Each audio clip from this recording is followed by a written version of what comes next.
just a quick little follow-up video to the shoulder Equalibrio thing, just to address some questions and comments that have come up from it, and also as a quick reply to Stephen's video about shoulder muscles and stuff. So first question was about Equalibrio on the riposte. Does it slow you down? No, I think it speeds you up. So for example, if I'm on an outside guard and I'm attacked with an inside cut one, I will turn my wrist and slip back in order to make my parry, and from this position here throw my riposte like that. And the riposte is thus made basically by that movement of the shoulder.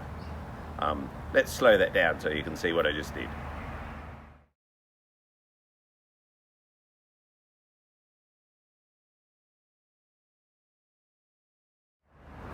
Likewise, if I were an inside guard and attacked with an outside or a cut two, I would turn my wrist and slip back and a little bit sideways to make my parry there, and my riposte is then made like that.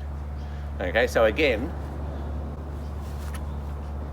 it's mostly made with that twist from the hips and the shoulders, and this is where Equalibrio starts to feel a bit like boxing, I guess.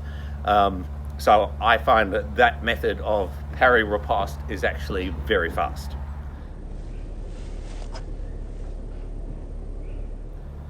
So to address some points from Stephen's video, first of all, back weighting.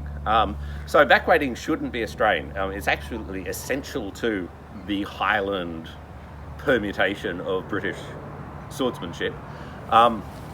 So if I'm in my normal Highland stance, I'm standing like this, and I'm about 70% weighted on that leg, I guess. My body weight is centered over my left leg, and that means I can slip my right leg out of the way without having to shift my body weight back. And as you can see, nothing else is moving.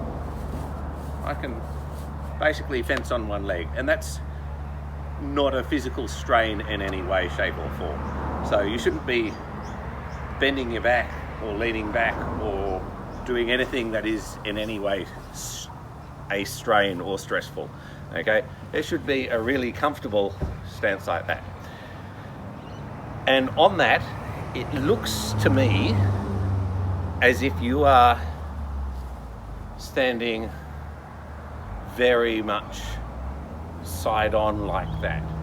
Okay, and if I understand you right, which is, you know, this is all fairly obvious, that's comfortable. But as soon as you go above there, it's uncomfortable. Yes, okay, I agree. And also that's comfortable, but as soon as you take it out there, that's uncomfortable. Which means that you shouldn't be standing like that in your hanging guard. You should be standing like this in your hanging guard. That is square on. Page is actually quite specific that the hanging guard should be held on a wide stance, that is a squarish on stance. But even if I was on a narrow stance, I'd be turning my torso forward to, again, minimize the strain on my shoulder. I've got a 19th source that is quite explicit about that, turning the torso forward even when you're in a lunging stance. Don't stand like that, stand like that, okay? And when I'm in my hanging guard, okay, I don't want to lift my shoulder above that, but I do want my sword to go above my head. That's kind of the whole point. So what I'm doing is that, okay?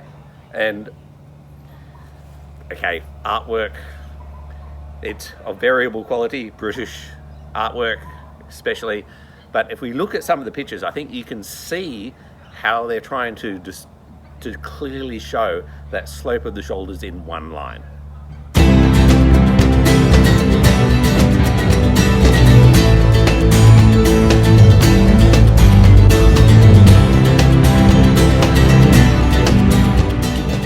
So I prefer to have my hand here. McBain would have it there, okay, rather than on my hip, but it really doesn't matter, okay, because what you're doing is the same regardless. Okay, so just to analyze this stance, there I am. My sword is well above my head and it's quite comfortable. I'm back weighted, I can slip and nothing moves. I'm not feeling any particular strain on anything. And if I stand up,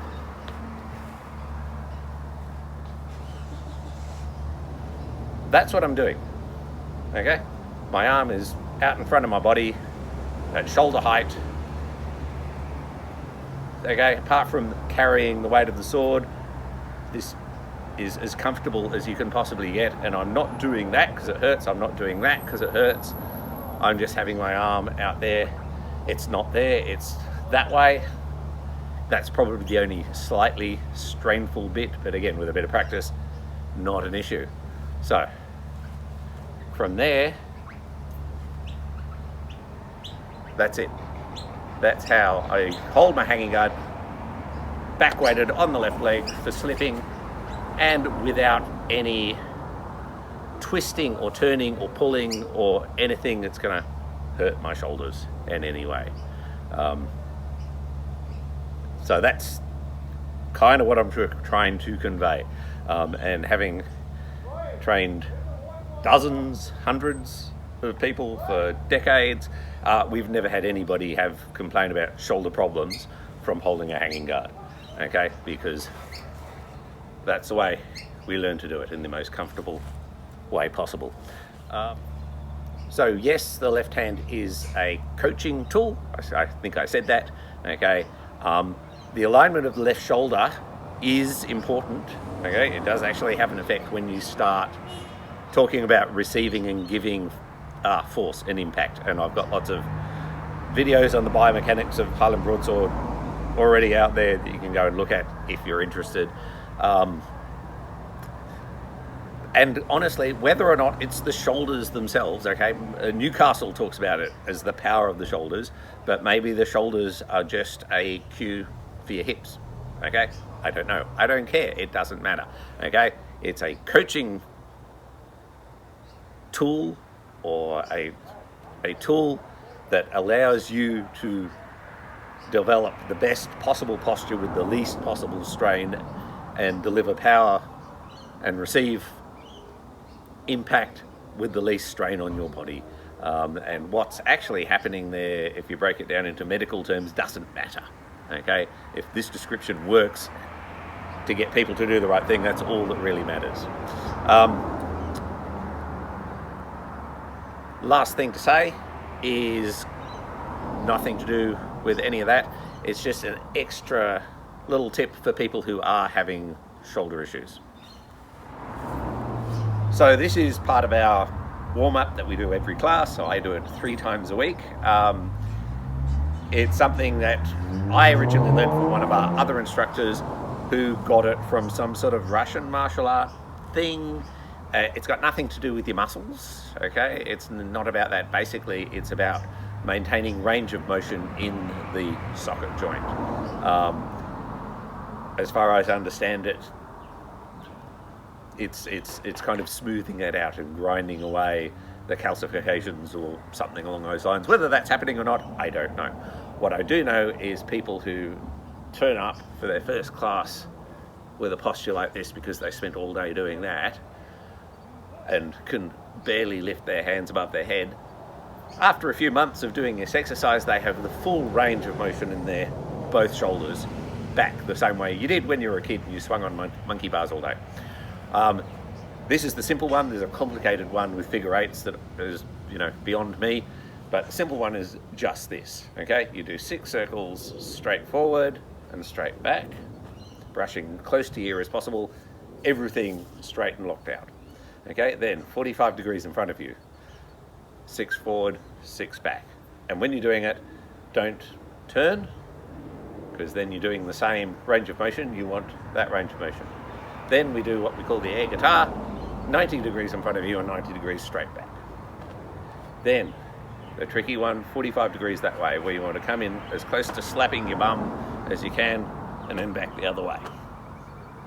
And then up in the air.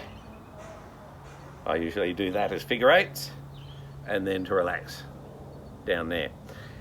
And that simple exercise removes your shoulder joint in the full range of motion that it should be able to move in and pretty closely replicates what you're doing when you're swinging a sword around with full arm movements. Nothing to do with Equilibrio or anything like that, or warming up your muscles or whatever. It's just a good, simple exercise that allows you to get that shoulder range of motion, and presumably that will also reduce strain on your shoulders and allow you to do this kind of thing for longer and when you're older. Well, only just managed to get that done before the sun went down.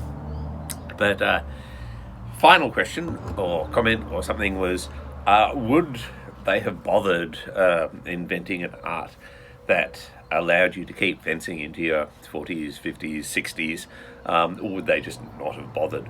Well, if we're talking Highland martial culture, the answer is absolutely they would have. Okay, so there's guys like Ewan Cameron of Lochiel, and his son, for that matter, Rob Roy McGregor, several of the people like Roderick the Black McNeil of Barra.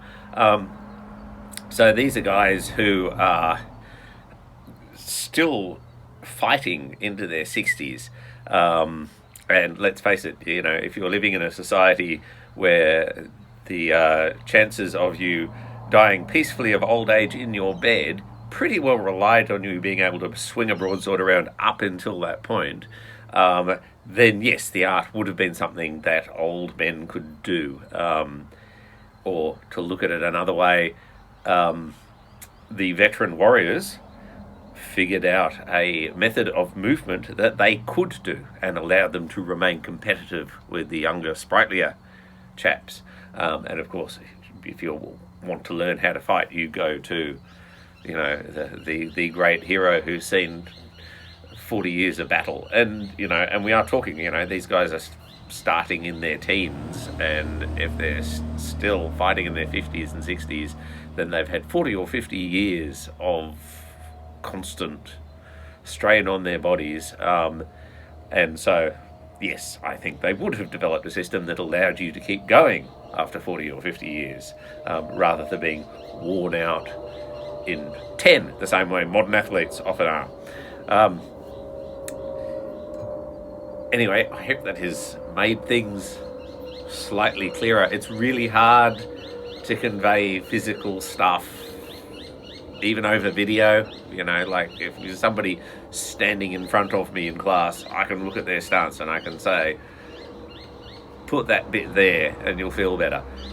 But hopefully you can feel it if you get out and do it, and realize that if you're holding a guard, your arm should never go beyond there. Okay, and everything else should be body, torso. Use your shoulders, use your hips, use your whole body to put the sword in a comfy place so that you can actually hold it for longer and give and take impact on it.